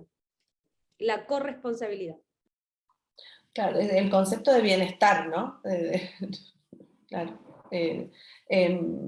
Bueno, yo lo relaciono mucho con la sostenibilidad, ese concepto, o sea, esa mirada y esa visión. La sostenibilidad social de la vida, de la no violencia, si no es como que pareciera como que estuviéramos queriendo poner parches sobre la misma estructura, ¿no? Es un poco lo que decías de las instituciones. Hay una mano levantada de Ingrid, ¿no? Ah, te veo con la mano levantada. Bueno, entonces sigo yo con otra pregunta que en realidad es un poco una reflexión cuando vos hablabas... Ay, perdón, Elena tiene la mano levantada. A mí me parece que, bueno, el capitalismo no es feminista, no va a ser nunca. Y lo que se ve en el mundo actualmente, que cuando se vio amenazado o porque tuvo que recuar o se ve amenazado por una realidad de cambios y de problemas ambientales que lo está colocando en una situación de defensa, o sea, está acuado por una realidad que se está imponiendo a despecho, a rebeldía de las personas, lo que son los países, los gobiernos y todo, ¿no? Pero lo pienso que para que las cosas empiecen a cambiar, hay que poner reglas muy claras y duras, y esto la actividad privada no va a hacer. Entonces, dependeríamos de políticas públicas que estableciesen reglas que a partir de ellas se cambiase la realidad, y con este cambio se empezase a cambiar la mentalidad de las personas. Yo digo, por ejemplo, una cosa muy concreta que hubo en los gobiernos populares antes de lo que tenemos ahora en Brasil, que se estableció en las instituciones, las universidades, sistemas de cuotas para negros, por ejemplo. Todos fueron contras. La clase dominante, la élite era contra esto, pero cuando se instituyó la regla, tuvieron que cumplirla, y a partir de esto se empezaron cambios, porque se empezó a perceber la diferencia del propio ambiente de la universidad cuando estas cuotas empezaron a se tornar realidad, ¿no? Se tornaron realidad para las personas que las usaran para ingresar, y después estas mismas personas cambiaron el ambiente donde estaban. Es muy perceptible acá, por ejemplo, donde estoy, incluso visualmente. Los estudiantes que hoy están en la universidad es un cuadro muy distinto de lo que había antes cuando yo estudié, por ejemplo. Entonces, para mí, en cuanto no hubier estos cambios establecidos por reglas que son hechas a partir de políticas públicas, es muy difícil cambiar un sistema que piensa apenas en el lucro y la lucratividad y la plata. Elena, muchas gracias por tu reflexión y estoy de acuerdo con muchas de las cosas que decís, pero me gustaría sumar que nosotros podemos regular la actividad privada. Y existen muchas experiencias, ¿no? Las de diligencia de vida, que en realidad lo que hace es ver, los gobiernos regulan dentro de la actividad privada en qué condiciones laborales están las personas, de dónde se extraen los materiales, y luego esos materiales, si no cumplieron con las normas de derechos humanos establecidas de acuerdo a las categorías de diligencia de vida, no pueden ser vendidos. Claro, ¿no? estas son las reglas de que yo me refería, o sea, el gobierno establece reglas para que la actividad privada, las corporaciones cumplan cosas, porque si no, no van a cambiar nunca. Si el Estado nos impone el bien para el bien de la población, esto no va a cambiar nunca, ¿no? Y lo que me parece ahora es que el Estado va a empezar a tener que cambiar, porque la situación ambiental lo va a obligar a cambiar cosas. No sé, espero que sí.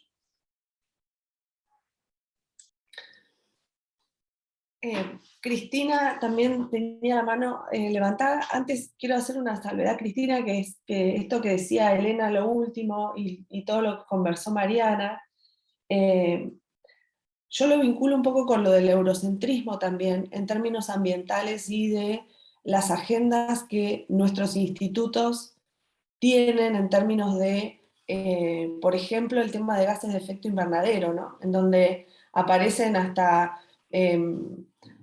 barreras que parecen arancelarias para la producción de carne, en donde no hay sistemas de medición todavía, donde no se habla, por ejemplo, de la compensación de carbono de muchos sistemas de producción. No me quiero meter en temas de expertos, agrónomos y agrónomas, que seguramente acá haya gente, pero digo, cómo esto que estamos hablando del cambio de normativas y se vincula también con esto del eurocentrismo, cuando hay imposiciones que son imposiciones de agenda comercial a los países, con argumentos como el ambiental, ¿no?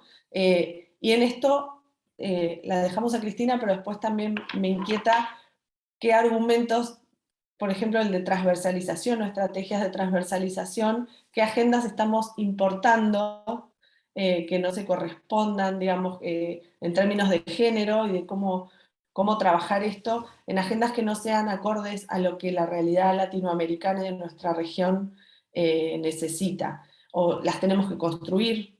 Yo creo que sí, pero bueno, nada, tiro esta reflexión, te doy la palabra, Cristina, perdón, pero si no, no podían enlazar lo que veníamos diciendo. Me parece que esto del eurocentrismo, que me parece que está atravesando todo lo que estamos hablando. No, yo quisiera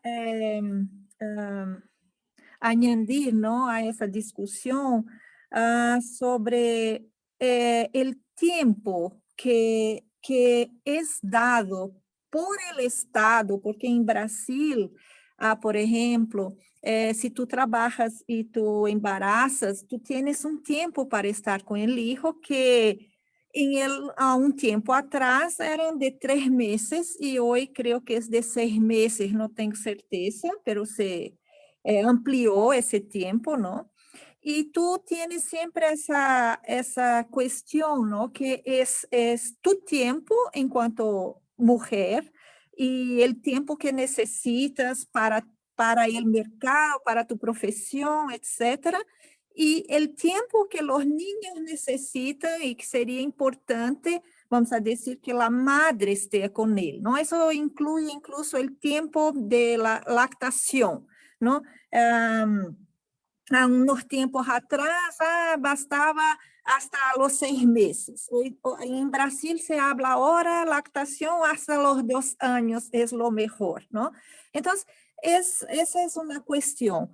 Y cuando se habla en reglas, ¿no? Por ejemplo, el tiempo que se da para que los papás estén con el hijo pequeño, para la mamá ahora serían 6 meses. Pero el papá tiene 5 días. Entonces, ¿por qué esa regla, no? Entonces, es un momento que la mamá necesita, si ella tiene un compañero ahí viviendo con ella, ¿no? Sería importante que ese compañero estuviera ahí para salir, para comprar cosas o para estar con el niño y ella pueda tomar banho, ¿no? Tomar una ducha, porque a veces es eso que uno necesita, alguien que ayude que haga la comida, no sé. Pero la regla de la ley en Brasil es 5 días entonces eso ya deja ahí vamos a decir, bueno, el papá no necesita de estar en la casa, quien cuida de los niños es la madre, eso ya dice la regla. Entonces hay que trabajar, ¿no?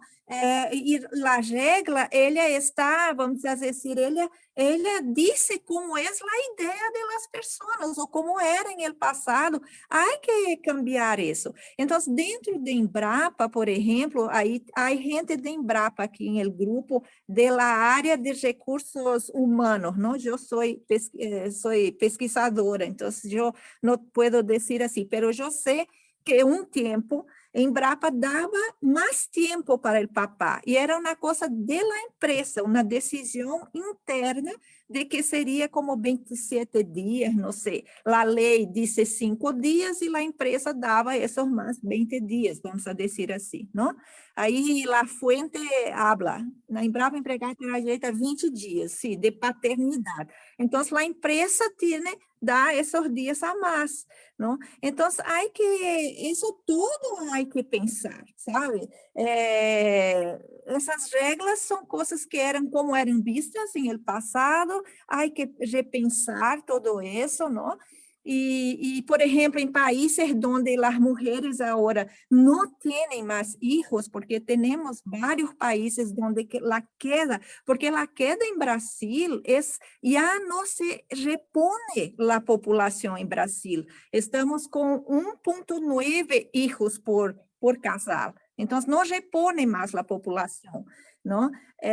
Y hay países que es mucho menos, ¿no? Así, está en queda brusca. Entonces, los estados dan a las mamás 2 años para estar afuera del trabajo. Y asimismo, las mujeres no quieren hijos, ¿no? Por miles de razones ahí. Es eso. Yo quisiera solo así colocar esa cuestión, ¿no? Cristina, muchísimas gracias. Yo quería hacer un comentario con respecto a las licencias, porque he hecho algún trabajo de licencias parentales, ¿no? También hay un elemento que hay que tener en cuenta a la hora de hacer licencias parentales dentro de una institución, y es que si en una pareja el hombre gana más y la mujer gana menos, y los dos pueden tomar la licencia, y en realidad cuando tú tenés un primer hijo, segundo, lo que sea, tenés un gasto más elevado en tu economía de hogar, la tendencia va a ser que se quede en la casa el que gana menos y que aumente las horas el que gana más. Entonces también hay que pensar dentro de las instituciones y los sistemas cómo hacemos que estas perversidades no se reediten, porque naturalmente vos vas a decir, tengo que comprar pañales, esto, lo otro, bla, bla, bla, bla, bla, ¿no? Ya sabemos, más o menos, o por estudio o por práctica sabemos cómo es.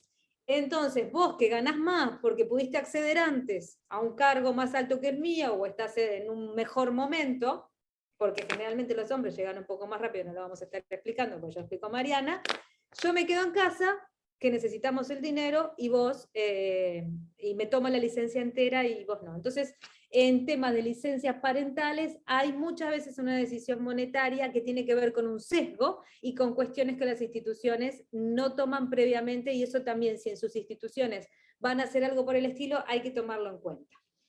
Otra cosa que quería decir es el comentario de Guillermo de Procisur, que es muy alentador, pero a su vez es muy aterrador. Y acá lo que yo quiero decir, Guillermo, y a todos quienes están aquí, es que hay un componente de responsabilidad individual. Yo llegué hace poco a Uruguay y estoy impresionada de cómo hemos retrocedido incluso en la visibilidad de las mujeres a nivel público.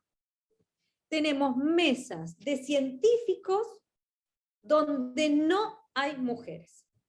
Si yo fuera ese señor consagrado grado 5, hago lo mismo que es por ley, no sé, en Barcelona, y es, si la mesa no está constituida paritariamente, no me siento, cedo mi lugar, porque a mí, la Agencia Nacional de Investigadores, ni el UI, ni lo que sea, me va a quitar mi validez académica porque yo en ese momento no esté en la foto. Sin embargo, para mí es increíble cómo, sabiendo y conociendo la necesidad de distribuir el poder incluso en lo académico, nadie es capaz de ceder ni su silla en la visibilidad política, que también es parte de una experiencia, porque las mujeres están dentro de las instituciones científicas más en la parte de dar clases y de gestionar, que es lo que tiene que ver con lo político y lo vinculado a lo económico, porque se aprende eso, pero se aprende porque te lo transitan, porque te lo transfieren, y porque se ceden los lugares. Entonces, a lo que quiero ir es que hay una responsabilidad individual que no estamos asumiendo, y no es que alguien te diga, a ver,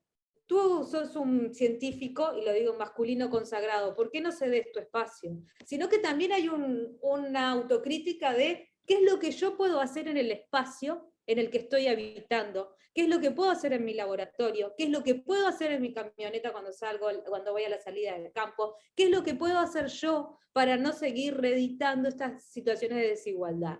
Y ahí hay un componente estatal, pero también hay un componente individual, que no es poner la responsabilidad afuera, sino ver y entender desde mi privilegio cómo puedo modificar alguna cosa.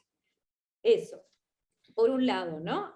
No retroceder, porque ya vimos que el retroceso es un COVID. Y después, por otro lado, Mariana preguntaba sobre las agendas de medio ambiente. Sí, las agendas de medio ambiente, cambio climático y género, que yo ahora estoy trabajando en esa temática. Gracias, Mariana, me levantaste en un centro maravilloso. Sí necesitamos construir nuestra propia agenda, porque obviamente no es trasladable, porque las realidades no son trasladables. Otra vez empezaron a romper la vereda. Pero nos falta como muchísimo diálogo interáreas. A mí me pasa que hay, a nivel científico, en Argentina, en Uruguay, en Brasil, se está avanzando mucho en incorporar la perspectiva de género en las investigaciones. A veces no es posible porque, bueno, si se trabaja con ratones tenés machos, hembras, no hay perspectiva de género, ¿no? Hay sexo. En la interpretación después sí se le puede dar la perspectiva de género, que es otra cosa.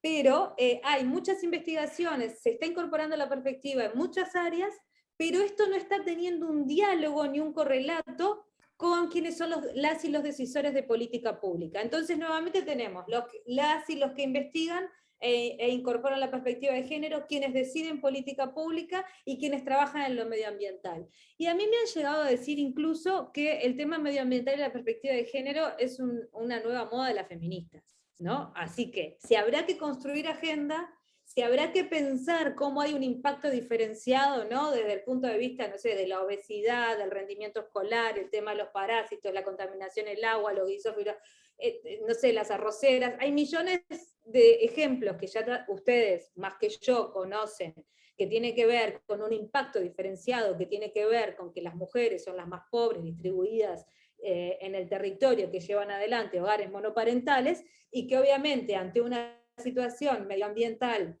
y un evento extremo, lo más común en esta zona, ¿no? Una inundación, van a ser las más afectadas, donde va a existir mayores niveles de violencia sexual, donde se va a elevar el embarazo forzado en adolescentes. Bueno, todas estas cosas no son un invento, se da realmente, pero hay que construir una agenda local, porque la realidad de lo que pasa con nuestros territorios no es la misma que la que pasa en otros lugares. Igual que lo que pasaba recién con el cuidado. El cuidado en otros países está saldado y no es una discusión la agenda de cuidados. Aquí sí, nada más que la agenda de cuidados está pensada hacia el mercado y no hacia la vida de las personas.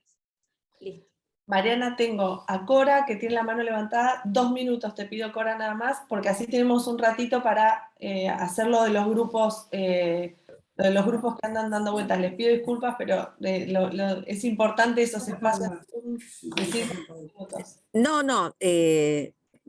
bueno, encantada con esta charla, me parece que es súper interesante lo que plantea, y cedo este espacio, charlaremos en otro momento. Lo que me interesó muchísimo son un tema que esbozó Mariana, que es el tema de reglas, prácticas y narrativas. Seguiremos charlando en el resto de los cursos, y no hago la pregunta si así privilegiamos el espacio que proponés vos, Mariana. Bueno, lo vamos a abordar, Cora, te prometo, porque yo soy medio obsesiva con ese tema del institucionalismo, Mariana lo hemos charlado también, pero sí, lo vamos a seguir abordando.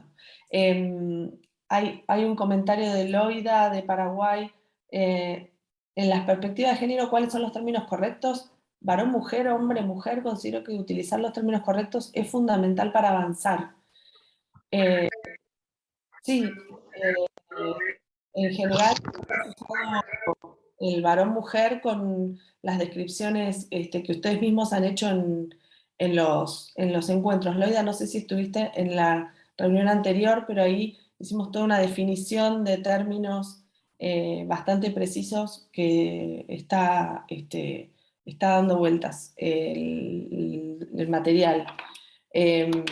Perdón, pero no quiero dejar de darle un enorme, gigante gracias a Mariana. Muchísimas gracias por la mirada provocadora, cuestionadora, a todos los que vienen participando, y que nos vayamos ahora, no sé, Sofía, Guillermo, se organizan las salas segmentadas para poder intercambiar. Gracias. Para Mariana, antes de recordarles de nuevo que vamos a mandar el link donde va a estar la grabación, las presentaciones, y Mariana les va a poner los materiales y las cuestiones para trabajar por este módulo, ¿no? Bien, bueno, muchísimas gracias por dejarme ser parte de este proceso de formación. Ya hemos interactuado con Mariana en otros momentos, y bueno, ahora con Cecilia, y espero que puedan continuar con esto y que puedan seguir provocando, porque lo importante es sentir como una, y uno puede ser agente de cambio, ¿no? Y no poner como afuera la responsabilidad, es una responsabilidad colectiva. Y creo que cada uno de nosotros puede, incluso en una mesa de trabajo, a la hora de llevar las notas o de dividir o de ver cómo distribuimos lo que sea, pensarse cómo puedo establecer un sistema de poder diferente, ¿no? De eso se trata.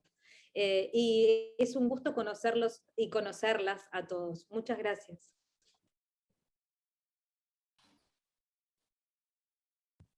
A ver.